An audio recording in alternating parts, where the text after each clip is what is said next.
Hey, welcome back to another effects tutorial. My name is Playgue, and we are talking about the beat scatter today. Oh my gosh. So, what we thought about the beat scatter is not necessarily wrong, it's just we all misunderstood the beat scatter. So we're going to really break down this effect and truly understand what the heck is going on with the beat scatter. So let's jump right into it. Track Effects A is where it's available, and it's one of the 4 effects that allows us to record or overdub what the effect is, which is very, very helpful. This only has 2 parameters. It is the type and the length. There are 4 different types, is P1 through P4, and each one of these determines how the track is going to be split up. Then we have length. This is the length of the segments that are going to be split up. So for example, if we have a half note, the whole loop is going to be split into half note segments all the way through, however long it is.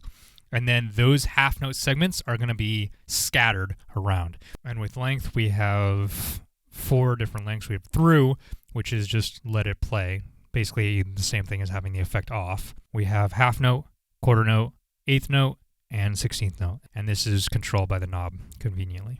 Now, usually I will explain these parameters in order, but I started with this one because this is the easier one to understand. This, on the other hand, is wild. So the most common chart that we see, or when we describe when talking about the beat scatter, is this one right here. It is for a loop that is 1 measure long, and it is for a 4/4 time signature, just 4 beats, and it is what each pattern is doing for that beat, which is fine. Like, this makes sense. It is also for the length of a quarter note, which is 1 beat. It gives you a general idea of how it mixes up. Sort of. I feel like some of you might already know where this is going. I made a chart, one of my Playgue charts. Every single possibility the beat scatter can do. And as you can see, it is a lot more complex and complicated than the chart that I showed before. This chart may be overwhelming, and that's okay. It was very overwhelming to make this chart. Oh my gosh, this is probably the chart I spent the most amount of time on because I kept screwing up, because this was just really, really hard to figure out. But this is it right here. Let's talk about how to use this chart. What you do is you first find out how long your track is. Tap edit 3 times and it'll tell you how long the track is. In this case, there's nothing recorded on it, so it says free. This one right here says 1, so this is 1 measure long. This is 2 measures long. And then you go into that section and then you see how long the beat scatter is, so the length of the beat scatter. Then from there, you look at the type. Once you're there in that line, it will tell you how it will scatter the beat. Each one of these cells is 1 beat. Let's look at some actual examples here. So I have this recording here. It is very, very weird, but I wanted a way for you to be able to hear the different segments in the track. And so that's why this is going to sound weird, but this is the recording. So what's going on is there's 2 granular delay notes on the first and third. It's low, high, and then there's a vocalization on the second and fourth. So there's the low vocal and high vocal. So it's low, low, high, high, granular, vocal, granular, vocal. Then you'll also hear 2 other sounds that are happening, the pop clicks, and you'll also hear a rim shot at the end. And we'll get into those in a second. You can ignore those for now. But basically, we have this 4 beat section, and then we're going to go into beat scatter, quarter note, and we're going to do a pattern of, let's say, P4, whatever. We have this length, which is 1 measure. Okay, so now we're in the 1 measure section. It is a length of a quarter note, so we're going to go into the quarter note section, and then it is a P4. Perfect, that's that bottom line there. It is all 1s. So if you look at the original, which is the darker gray, it goes 1, 2, 3, 4. Now it's on the P4, it's all 1s. So what we should hear just the first beat, or in position 1, 4 times in a row. So let's see if we do that. And that's exactly what we hear. Perfect. Let's try another one. We'll change it from P4 to P1 instead. So we are 1, 4, 2, 3. We have the 1, which is the low granular. Then we have a 4, which is the high vocal. Then we have a 2, which is the low vocal. Then we have the 3, which is the high granular. So we should hear granular, vocal, vocal, granular.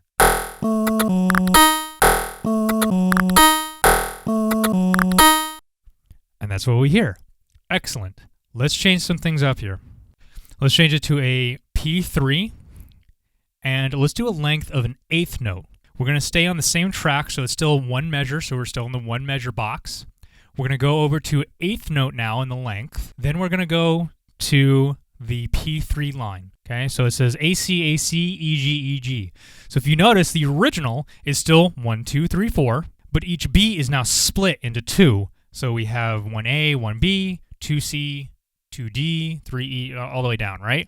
Because this is an eighth note, so each B is split in half. But we're looking at it as in the B, AB is still part of the first beat. It's just A is the first half of the first beat, and B is the second half of the first beat. And it goes down all the way like that. That should help you understand the entire chart now, because even when we look at the 16th note, you see that's just splitting into 4 sections. That's all that's doing. So now that we know this, we can look at the P3. So it's AC, AC, EG, EG. So let's just think about that for a second, what that would look like. AC, so it's just going to be the first half of 1, first half of 2. First half of 1, first half of 2, and it does that. Then it'll do the first half of 3, first half of 4, first half of 3, first half of 4. So it's going to go that pattern. 1 and 2 are the low notes. 3 and 4 are the high notes.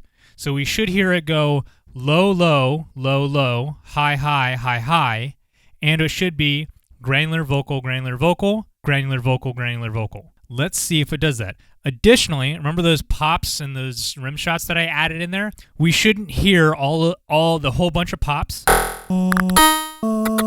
or the couple of rim shots in there, because I put the pops, most of them, in the second half of the vocal segment, and I put the rim shots in the second half of the other vocal segment. Okay, so hopefully that explanation should understand mentally what's going on. Let's hear how that sounds auditorily.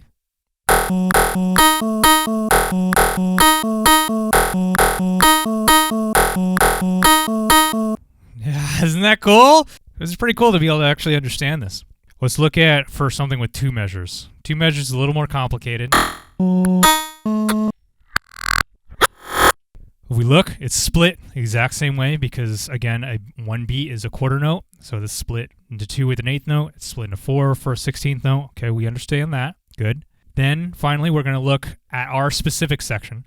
So our original is still 1, 2, 3, 4, 5, 6, 7, 8, except this time, because I would run out of letters, I used a highlighter to highlight what's the first measure and the second measure. That's all the highlighting means. You can tell if something belongs in the second measure if it's highlighted. If it belongs in the first measure, then it's not highlighted. But you notice there are some pieces that were in the second measure that are now in the first measure, which is something that I did not expect. You can extrapolate this for measures above 2, but that's essentially what is going on. So let's look at our section that we're using right now. We have P2, eighth note, P2. So it's A, H. I'm not going to go through every piece of this because I want you to hear what's going on. That H is highlighted. So it's not coming from the first measure's H. It's coming from the second measure's H. So if we understand this properly, we should hear a reversed part in the first measure. And in fact, it should be the second eighth note that occurs on this track. And then it's going to scatter C, B, E, D all the way through. And then there's going to be a forward section in the second measure.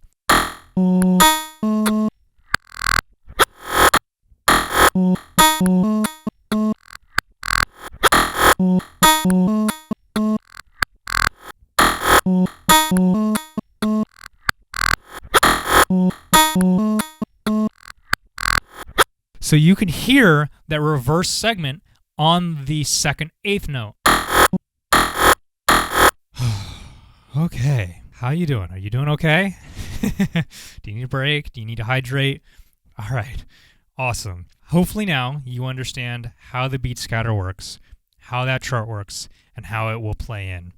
The reason I wanted to have this deep of understanding is because if you have, say, I'm using an MK1 here, but if you're using an MK2, for example, and you have oscillator bot notes that you have playing in a specific sequence, what you could do is you could have the beat scatter at whatever length of the os bot notes are. So let's say each note is an eighth note long. You could set it to an eighth note, and then you can select your type depending on what order you want your piano, synth, human voice to be skipped around to make. It takes a little bit of planning to like figure out where the notes are going to be after the scatter, but this chart should help you understand where those notes are going to be when you're making your beat. With all of that said, you now understand the beat scatter at a much deeper level than anyone on earth. So let's get into some issues with the beat scatter, as well as some cool tricks that you can do with it. So one issue is that it does take a second for the beat scatter to actually register and activate. Now, luckily, it's not as bad as the beat shift, but with the beat scatter, it does take a little bit of time. Thankfully, it's only a eighth note to figure itself out. So what do I mean by that? When you have any length that is not a 16th note, you will not hear the delay. But if you have a 16th note scatter, you will hear that delay happen. So in this case here, I'm just going to do something simple to understand. So it's going to be a P4. It's just going to repeat the first parts.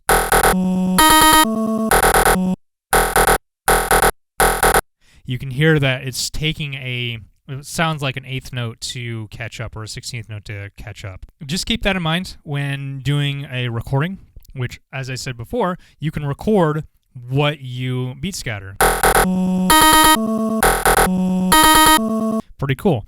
But it recorded that delay in there too, so just be aware of that. That's a perfect segue into overdubbing. You can overdub and create your own slicer sequence. You can make new patterns. You can record just part of the scatter. So if you just want a piece to be repeated.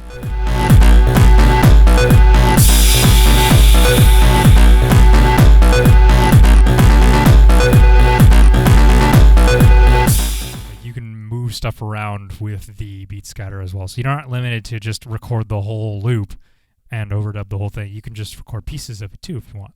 Notice that it will not start a new pattern until you finish the overdub. So what I mean by that is I have this little recording here. Cool. Now we're going to put on a beat scatter of P2. We'll go ahead and shorten the length so you actually can hear it. So here we go.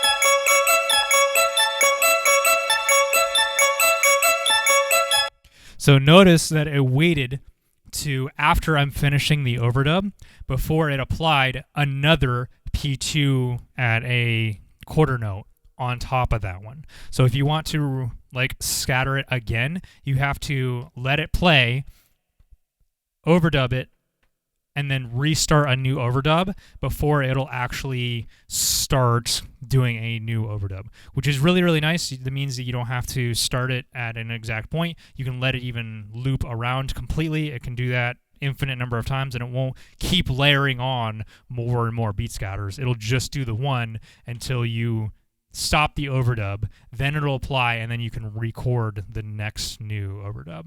So one cool trick that you can use with the beat scatter is you can make rapid hi-hats with a beat scatter. So if you have it on P3 or a P4 at a higher length to the hi-hats, then you can record it and then undo it. And then you can bring those like double-timed hi-hats back in. And you just redo the track to bring them back.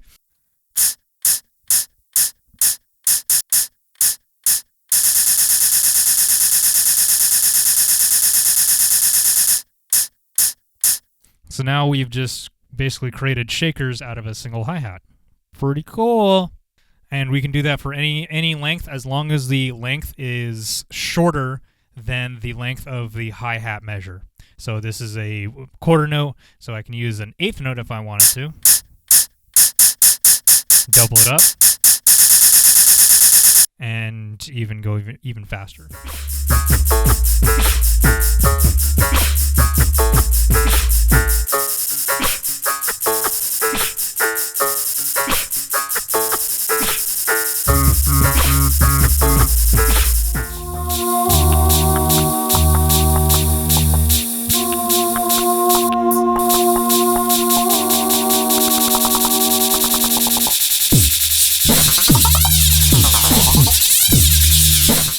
With that, you can really double or quadruple time anything, snares, hi-hats, kicks, but you can also do it in silence.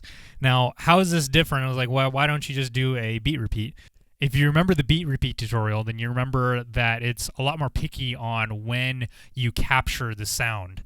Whereas the beat scatter, it doesn't matter when you push the button. It will always be in sync and always be in its sequence when you start it.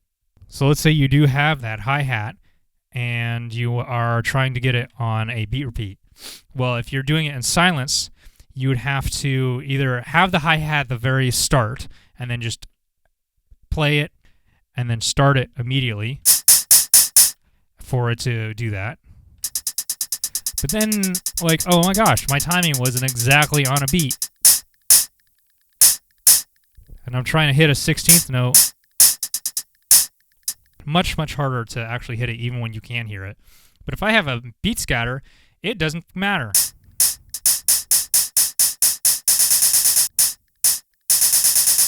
The only thing we have to deal with is just the slight delay with the 16th note, but other than that, like, we can do this in silence. That's one advantage that the beat scatter will have over the beat repeat, for example.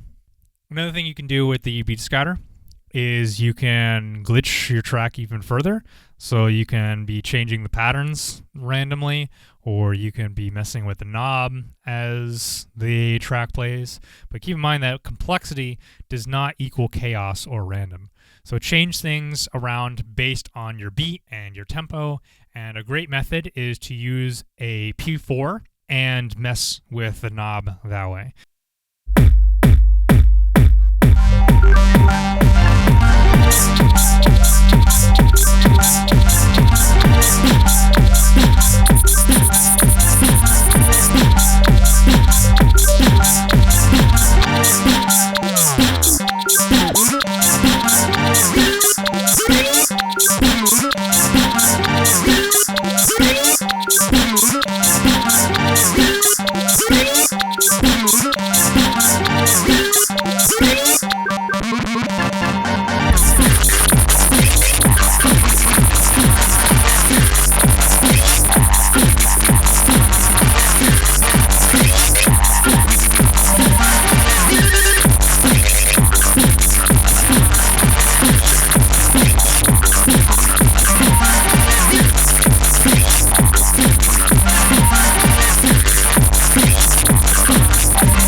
Ooh, there we go.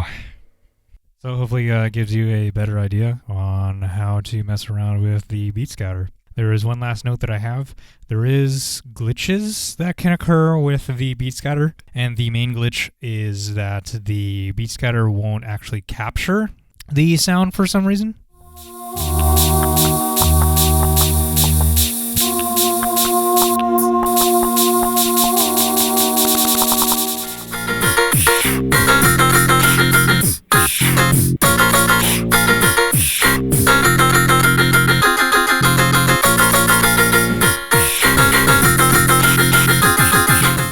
But the solution is very, very simple. You just turn the effect off and then turn it back on. That's it. You might also be able to just turn the track effects edit off and then turn it back on and let it affect it again. That probably also works. I just personally have just turned this off and then back on, and it'll fix itself and scatter it again. But I've noticed that glitch happens more often with higher lengths. So it might have something to do with just it processing it incorrectly, or maybe it's just at a bad time when you actually click the thing. Whatever it is a pretty straightforward and simple fix. Whew, and that is it. That's it. Like, that's everything. The beat scatter is a pretty wild effect, and it can do quite a bit. I hope you have fun. I hope that chart is useful to you in your looping endeavors and your melody endeavors. That's it. That is the beat scatter. Let's take a look at a track that utilizes it in a few different places.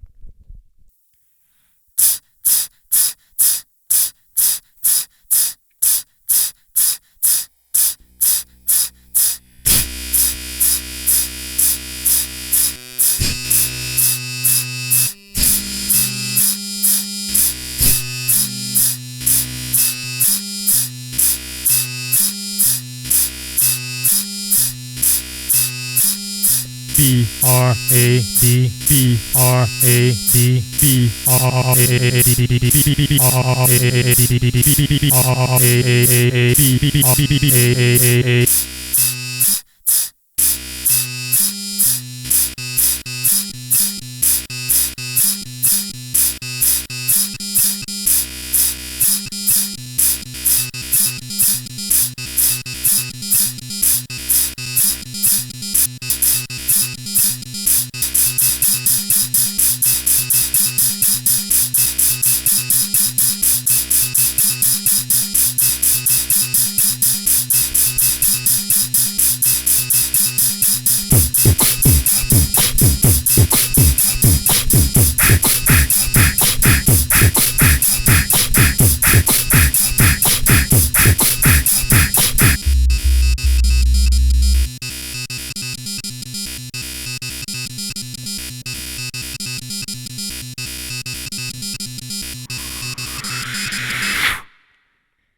I just made this in my fucking face, bro.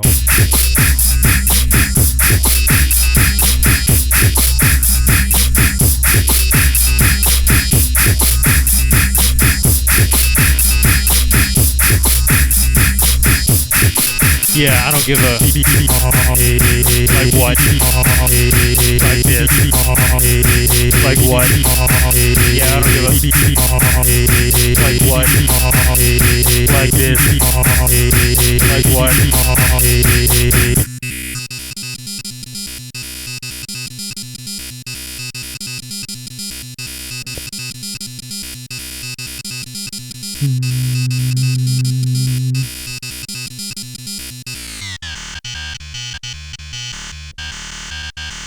All right, are you ready to get hype?